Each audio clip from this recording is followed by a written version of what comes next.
লিল্লাহিয়াত জিনিসটা কি একটা ঘটনা বলি, ঘটনার দ্বারা যদি বুঝতে পারেন। আল্লাহ রাব্বুল আলামিন আদম আলাইহিস সালামকে সৃষ্টি করলেন, আদম আলাইহিস সালামকে সৃষ্টি করলেন, হাওয়া আলাইহিস সালামকে সৃষ্টি করলেন।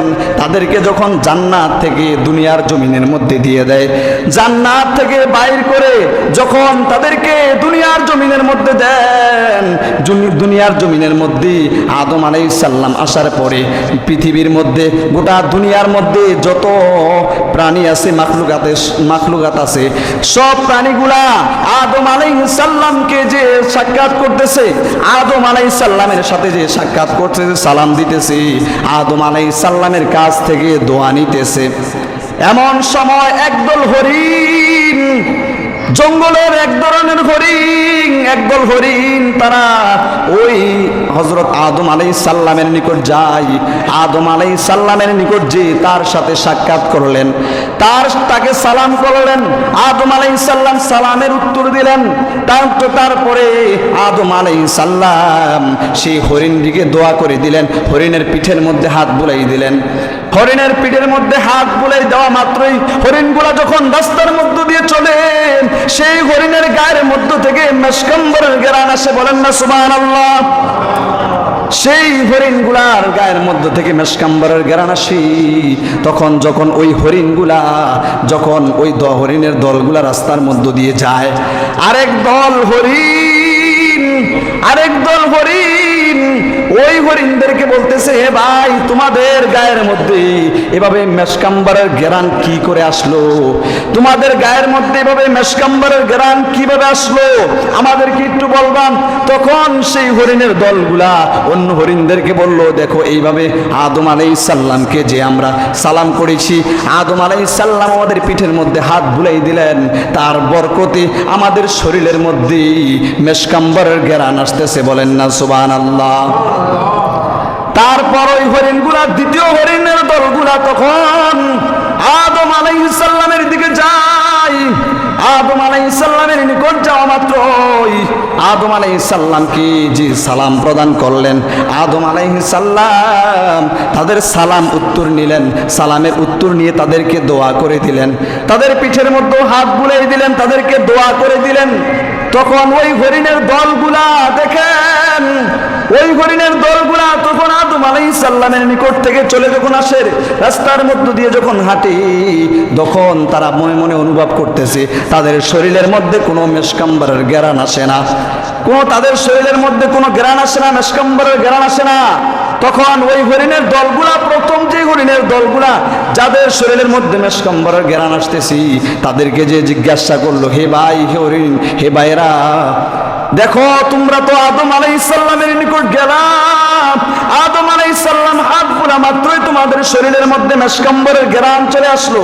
আমরা তো তদ্রূপ তাই করলাম, আদম আলাইহিস সালামকে যে সালাম প্রদান করলাম, আদম আলাইহিস সালাম আমাদের গায়ের মধ্যে হাত বুলাইয়া দোয়া করলেন, কিন্তু আমাদের শরীরের মধ্যে তো কোনো মেশকাম্বরের ঘ্রাণ আসে না।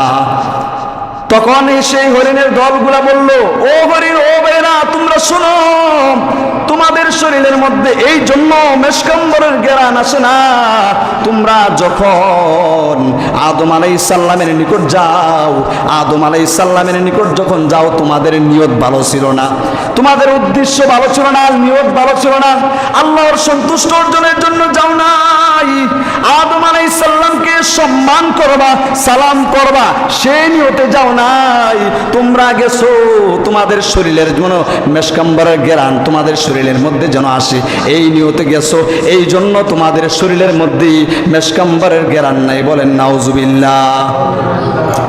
এই ঘটনা দ্বারা বোঝা যায় যে কোন ব্যক্তি আল্লাহ রাব্বুল আলামিনের সন্তুষ্ট অর্জনের জন্য যদি আল্লাহ রাব্বুল আলামিনের সন্তুষ্ট অর্জনের জন্য যদি একটা কাজ করেন, তার দোয়া, তার কাজগুলা কবুল করে নেয়।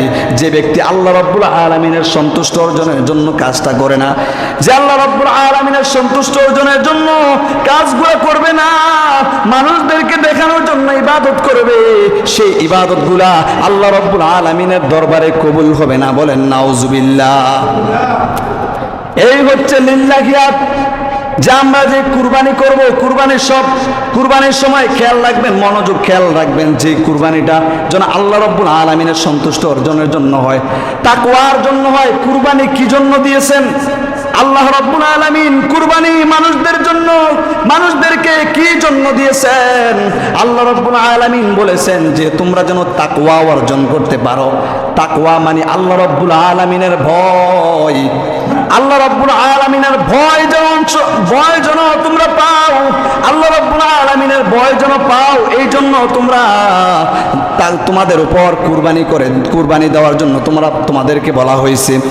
তখন মানুষজন দেখেন কুরবানি করে আল্লাহ রাব্বুল আলামিনকে সন্তুষ্ট অর্জনের জন্য না, গোশত খাওয়ার জন্য। এবং দেখেন আল্লাহ রাব্বুল আলামিন বলেছেন তাকওয়া অর্জন করার জন্য, ভয় পাওয়ার জন্য, ভয় যেন পায় আল্লাহ রাব্বুল আলামিনের সাথে যেন তাকওয়া অর্জন করে। কিভাবে তাকওয়া অর্জন করবে? দেখা যায় ঈদের দিন কুরবানি দিল, ঈদের দিন ঈদের নামাজ আদায় করা ওয়াজিব। ঈদের নামাজ আদায় করা কি ওয়াজিব? কুরবানি করা কি ওয়াজিব? কুরবানি করা কি? কুরবানি করা ওয়াজিব। ঈদের নামাজ আদায় করা ওয়াজিব। ঈদের নামাজের জন্য ঈদগাহের মধ্যে যায়, কুরবানি করার জন্য গরু কিনে আনে, পশু কিনে আনে, ক্রয় করে আনে, কিন্তু তিনি মসজিদের মধ্যে এসে সেজদা দেয় না। কি বলেন ঠিক কিনা? এমনও বান্দা আছে, এমনও মুসলমান আছে কোন সময় এক ওয়াক্ত মসজিদের মধ্যে নামাজ আদায় করে না, বছরে শুধুমাত্র 2 দিন ঈদগাহের মাঠে যায়। কি বলেন ঠিক কিনা? এবং এমনও বান্দা আছে কোনোদিন সপ্তাহে একদিনও এক ওয়াক্ত নামাজ আদায় করে না। প্রতিদিন শুক্রবার আসে, প্রতিদিন সাপ্তাহিক শুক্রবার আছে। এমন বান্দা আছে সারা দিনের মধ্যে কোনো নামাজে আসে না, শুধু এক ওয়াক্ত আসে। কি বলেন ঠিক কিনা? এরকম বান্দা আছে কিনা বলেন? মুসলমানদের মধ্যে দেখেন এই যে 5 ওয়াক্ত নামাজ সকল মুসলমানদের উপর ফরজ করে দেওয়া হয়েছে। 5 ওয়াক্ত নামাজ কি ফরজ? আগে ফরজ বিধান আদায় করবেন, তারপরে আপনার ওয়াজিব, তারপর সুন্নত, তারপর মুস্তাহাব। আগে কি ফরজ, তারপর কি ওয়াজিব, তারপর সুন্নত, তারপর মুস্তাহাব নফল। আগে ফরজ। আপনি যদি ঈদের দিন কুরবানি করেন, আল্লাহ রাব্বুল আলামিনের তাকওয়া অর্জন করার জন্য, আপনি যদি ঈদের দিন ফজরের নামাজের সময় মসজিদে না আসেন, আপনার কি তাকওয়া অর্জন হবে? কি বলেন হবে? কখনো কোশ্চিন কালো তার তাকওয়া অর্জন হবে না। যে ঈদের দিন ফজরের নামাজ পড়তে মসজিদে আসে না, তিনি যে ঈদগাহের মাঠে যে হাজির হইল, ঈদগাহে নামাজ পড়লো, কুরবানি করলো, তার কুরবানি কবুল হবে না। তিনি যদি ফরজ বিধানটা না মানে, তার তাকওয়া তার মধ্যে কিসের ভয় হলো? তিনি ফজরের নামাজ আদায় করলেন, এটা ফরজ, কুরবানি না দিলেও চলে। কুরবানি ঈদের নামাজ এটা ওয়াজিব, কিন্তু ফরজ নামাজ এটা তো আদায় করে না। ফরজ নামাজ কি করে না? আদায় করে না। তাহলে তার ভয়টা, আল্লাহ রাব্বুল আলামিনের ভয় তার অন্তরের মধ্যে কিভাবে ঢুকলো, কিভাবে পয়দা করলো? তাকওয়া অর্জন কিভাবে হলো? তাকওয়া মানে কি?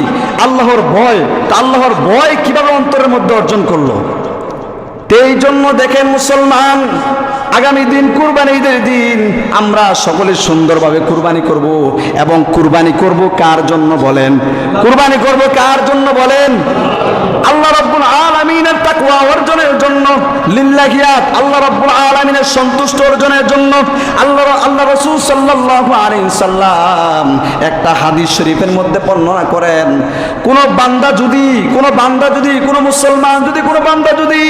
আল্লাহ রাব্বুল আলামিনের সন্তুষ্ট অর্জনের জন্য কুরবানি করে, আল্লাহ রাব্বুল আলামিনের তাকওয়া অর্জনের জন্য যদি কুরবানি করি, ওই যে পশুটা কুরবানি করবে, সেই পশুটা যখন শোয়ানোর সময় যখন ওই পশুর গলার মধ্যে ছুরি চালাইবে, ওই পশুর গলার মধ্য থেকে রক্ত দুনিয়ার জমিনের মধ্যে পড়ার আগে আল্লাহ রাব্বুল আলামিন কবুল করে নেবেন। বলেন না সুবহানাল্লাহ?